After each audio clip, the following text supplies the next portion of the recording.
Hi everybody, Dan Illman here with some exciting news. DRF Formulator, the gold standard in past performance information, is now free, exclusively on DRF Bets. Join DRF Bets with the promo code WINNING, get a $250 first deposit match bonus, a $10 free bet, and free Formulator already uploaded to your account. Access Formulator's premium features, including sortable trainer stats, race replays, personalized trip notes, and lots more. Free Formulator, exclusively on DRF Bets. Dan Illman, Mike Beer, Kentucky Oaks points on the line for the DRF Sunday race of the day. Let's throw up the field for the Busanda at Aqueduct. Carded as race number 8. We're going 1 1/8 miles. $100,000 is the purse, and you can download free Formulator past performances for the race on the Race of the Day event page at DRF.com. Access them handicap along with us when you've made your final plays. Play the race with your DRF Bets account. Mike Magic Circle is 6-5 on the morning line. Graded stakes place last time out over course and distance in the Demoiselle. She showed good speed that day and probably will be aggressively ridden by Jose Ortiz.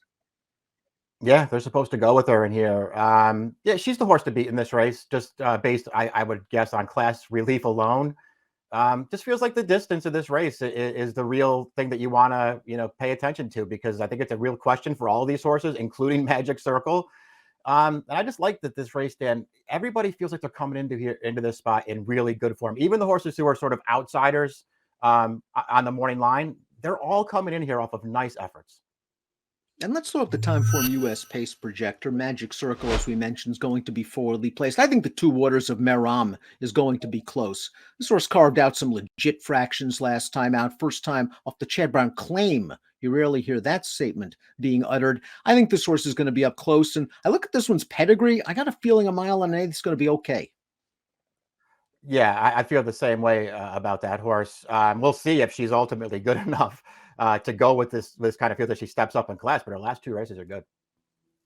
Let's watch Magic Circle's effort in the Demoiselle last time out. This was the first time going 2 turns at this distance. She was able to make the lead and the rail. She's a little bit late to change leads, but once she does so, she digs in pretty well to finish a close third behind 2 promising fillies, Nest and Venti Valentine. The buyer did regress 6 points from her runner-up effort going 1 turn in the Tempted. She's a Cantharos. When I think Cantharos, I don't think 1 1/8 miles, but she does look like the horse to beat. I'm not sure I want 6-5. Yeah, I just sort of agree with all that stuff. I mean, I do think she's the horse to beat. I think she's actually a really nice filly. I like all of her races so far. And she ran well in Demoiselle. I mean, I guess, Dan, you could just say, Nest and Venti Valentine, they're just better horses. She's getting a little bit of class relief here, and that's all it's going to take. I still kind of feel like the distance did her in last time. She shook away from that field in the upper stretch, and she couldn't seal it. Waters of Merom began her career 2 sprints, ho-hum. Then she destroyed a field of maiden claimers going 2 turns at Keeneland, and then she did this at Aqueduct, going a 1-turn mile in her 3-year-old debut. Waters of Merom went to the lead in this race. She keeps on going. The buyer's speed figures are light, 63 and 64 for those 2 victories, but maybe the distance is the great equalizer. Yeah, she should get the distance. I suppose, yeah, you could just argue she's too slow to win this race, and stepping way up in class 2 isn't going to help her. I think she's run really well in each of her last 2 wins. As you mentioned, that was a 2-turn race at Keeneland. She absolutely dominated that field. I know it was 30 claimers, but she dominated that field, a big step forward. And I thought she even ran better than it looks last time, Dan. We only showed you the stretch run after she had gotten clear, but she contested that pace early before she took it over. She did a lot of work early in that race.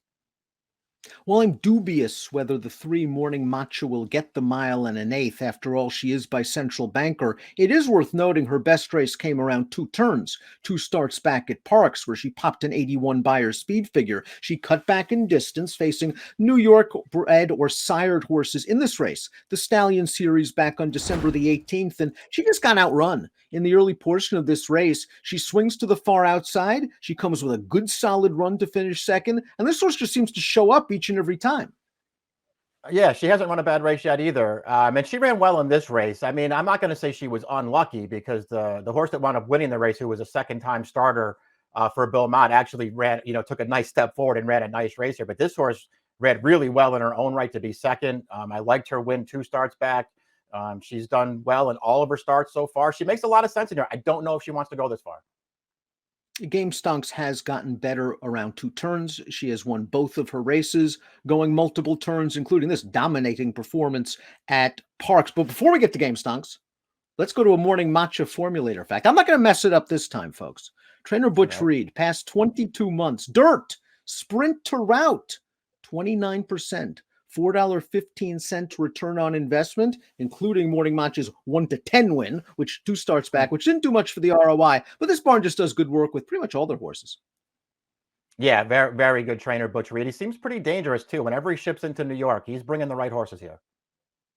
Now let's watch Game Stunks win at Parks on January the 5th. And a very likable effort. I'm not sure she beat a strong field, but she just swept by them on the turn. And once she met the lead, she was going, gone. She won by 11, 70 Beyer speed figure. They got away with one, perhaps dropping her in for 20 in her second lifetime start. And she was able to win that day as well.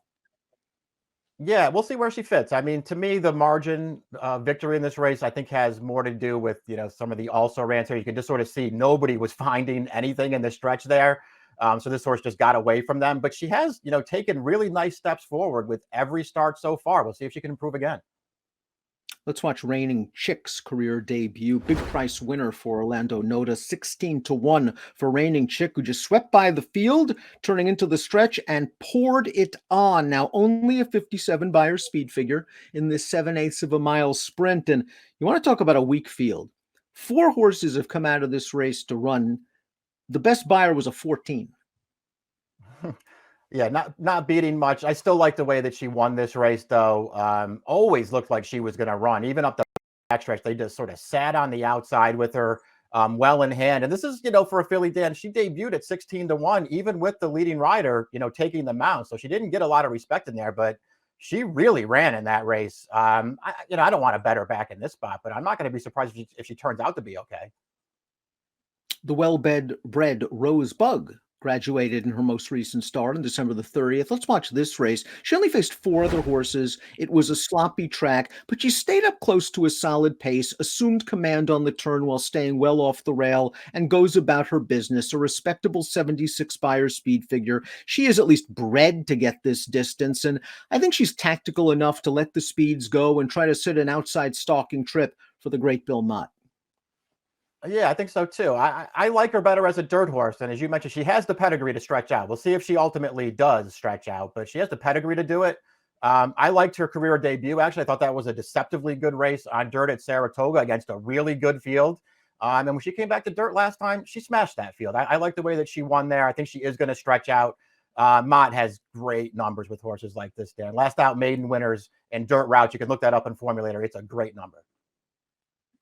Let's take a look at our top picks for the Busanda, the Sunday race of the day. Rosebug. We're both going with Bill Mott. I think this horse just has a lot of upside, Mike, and I think the distance will be okay. I respect Magic Circle. I do have enough questions about the distance, especially at the price that I want to take a shot against. Me too. Magic Circle is the horse to beat in this race. I had enough questions about the mile and an eighth for her that I wanted somebody else, and I do feel like Rosebug's the kind of horse who could take a step forward in here. 6132 for Mike, 6143 for me. It's your Sunday race of the day, the Busanda. Play it with DRF Bets.